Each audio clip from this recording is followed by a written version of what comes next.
Dalam nama Bapa dan Putra dan Roh Kudus. Amin. Umat Allah yang terkasih, hari ini hari Minggu Prapaskah yang kelima. Injil yang gereja berikan bagi kita untuk menjadi santapan rohani ialah Yohanes 8 ayat 1 sampai 11 tentang perempuan yang kedapatan berbuat zina yang dihadapkan pada Yesus. Setelah Yesus datang ke bait Allah, lalu kemudian orang-orang Farisi dan ahli-ahli Taurat membawa seorang perempuan yang kedapatan berbuat zina. Lalu mereka membawanya kepada Yesus. Dan tentu saja mereka ingin supaya Yesus memberikan hukuman sebagaimana hukuman yang berlaku pada saat itu, yaitu hukuman rajam. Mereka datang kepada Yesus untuk juga meminta pendapatnya tentang apa yang harus mereka lakukan terhadap perempuan ini.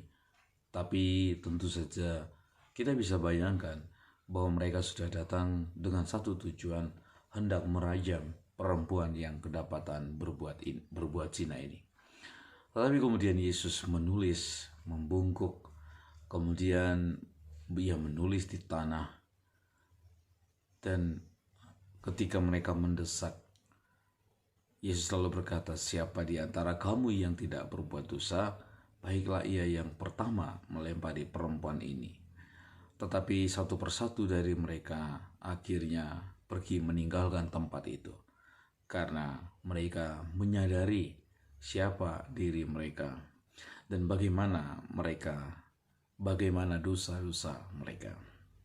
Saudari-saudaraku yang terkasih, akhirnya Yesus membiarkan perempuan itu pergi tanpa menghukumnya. Ia berkata, pergilah dan jangan berbuat dosa lagi.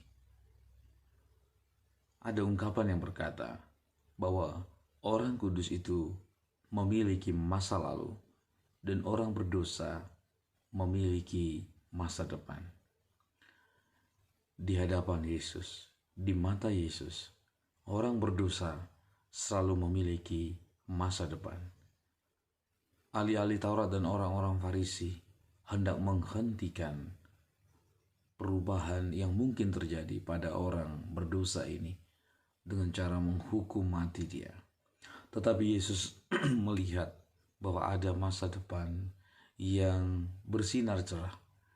Ketika ia dihadapkan pada orang-orang berdosa, ia selalu melihat bahwa mereka ini memiliki kesempatan untuk bertobat dan memperbaiki diri. Saudari-saudaraku yang terkasih, baiklah kita tidak menjadi hakim dan tidak menjadi hukum bagi sesama kita. Menurut pandangan iman kita hendaknya memiliki semangat belas kasih. Karena kita semua adalah orang-orang berdosa.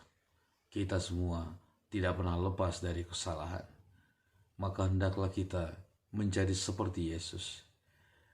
Ketika kita berdosa, tentu kita mengalami kesengsaraan, kita mengalami penderitaan. Tetapi ketika bertemu Tuhan, kita mengalami belas kasihan. Gereja hendaknya menjadi tempat antara kesengsaraan dan belas kasihan ini. Hendaknya gereja meniru dan meneladani gurunya, guru yang utama, bagaimana bersikap dan menyikapi orang-orang berdosa. Tentu Yesus membenci dosa-dosa, tetapi Yesus tidak pernah membenci para pendosa. Untuk itulah Yesus datang untuk menyelamatkan, untuk memanggil orang yang berdosa supaya bertobat agar mereka diselamatkan. Semoga kita menjadi alat pertemuan bagi kesengsaraan dan belas kasihan Tuhan. Jika kita menjadi alat seperti itu, yakinlah bahwa kita akan menjadi pewarta-pewarta keadilan Tuhan dan sekaligus belas kasihan Tuhan. Dunia akan jauh menjadi lebih baik. Tuhan memberkati kita. Bapa dan Putra dan Roh Kudus. Amin.